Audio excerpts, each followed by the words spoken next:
सुप्रभात बच्चों। ये हिंदी विषय की कक्षा है और हिंदी विषय में हम लोग पहला पाठ राष्ट्र का स्वरूप पढ़ रहे हैं।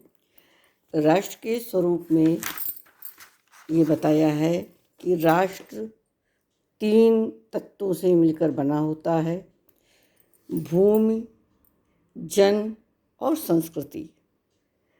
तो भूमि का कल हम लोगों ने वाचन किया था, संभवतः एक बार आप लोगों ने घर में अवश्य किया होगा।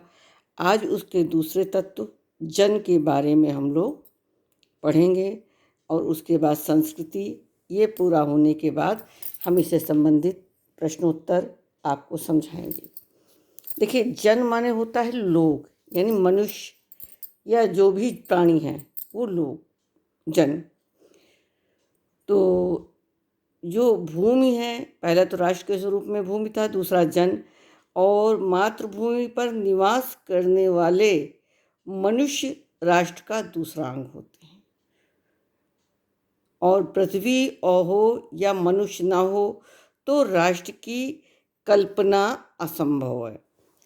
केवल भूमि हो, पृथ्वी हो और लोग ही ना हो तो कैसा राष्ट्र बन पाएगा? वो तो जंगल ही रहेगा, राष्ट्र नहीं हो सकता है। और पृथ्वी और जन दोनों के सम्मिलन से ही राष्ट्र का स्वरूप बनता है, संपादित होता है।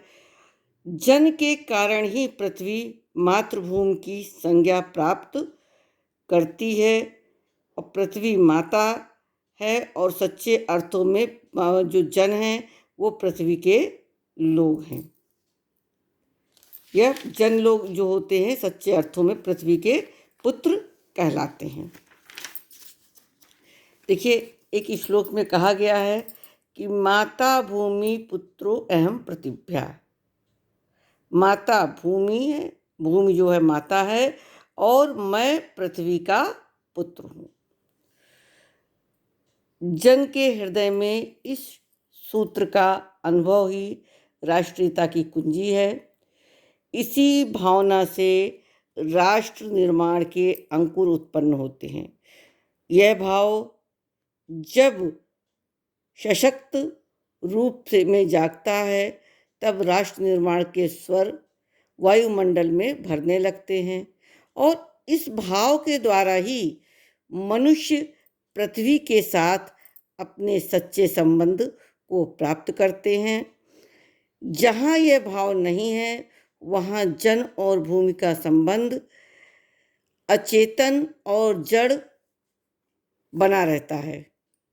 जिस समय भी जन का हृदय भूमि के साथ माता और पुत्र के संबंध को पहचानता है, उसी क्षण आनंद और श्रद्धा से भरा हुआ उसका प्रणाम भाव मातृभूमि के लिए इस प्रकार प्रकट होता है। कैसे? नमो मात्रे पृथिव्यै, नमो मात्रे पृथिव्यै। माता पृथ्वी को प्रणाम है, माता पृथ्वी को प्रणाम है। ये प्रणाम भाव ही भूमि और जन का दृढ़ बंधन है, यानी मजबूत बंधन जो है। ये जो प्रणाम भाव है वो भूमि और लोगों का मजबूत बंधन है। इसी दृढ़ भित्ति का पर राष्ट्र का भवन तैयार किया जाता है, और इसी दृढ़ चट्टान पर राष्ट्र का चिर जीवन आश्रित रहता है। इसी मर्यादा को मानकर राष्ट्र के प्रति मनुष्यों के कर्तव्य और अधिकारों का उदय होता है। जो जन पृथ्वी के साथ माता और पुत्र के संबंध को स्वीकार करता है उसे ही पृथ्वी के वरदानों में भाग पाने का अधिकार होता है। माता के प्रति अनुराग अर्थात प्रेम और सेवा भाव पुत्र का स्वाभाविक कर्तव्य है। वह एक निष्कारण धर्म है। स्वार्थ के लिए पुत्र का माता के प्रति प्रेम पुत्र के अधःपतन को सूचित करता है।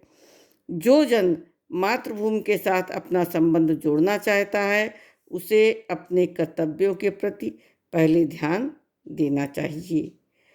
माता अपने सब पुत्रों को समान भाव से चाहती है।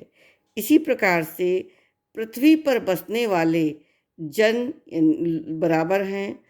उनमें ऊंच और नीच का भाव नहीं है। जो मातृभूमि के उदय के साथ जुड़ा हुआ है वह समान अधिकार का भागी है और पृथ्वी पर निवास करने वाले जनों का विस्तार अनंत है। नगर और जनपद, पुर और गांव, जंगल और पर्वत नाना प्रकार के जनों से भरे हुए। जन माने लोग।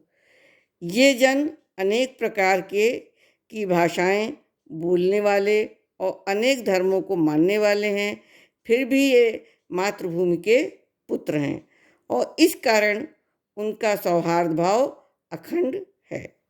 सभ्यता और रहन सहन की दृष्टि से जन एक दूसरे से आगे पीछे हो सकते हैं, किंतु इस कारण से मातृभूमि के साथ उनका जो संबंध है उसमें कोई भेदभाव उत्पन्न नहीं हो सकता। पृथ्वी के विशाल प्रांगण में सब जातियों के लिए समान क्षेत्र है।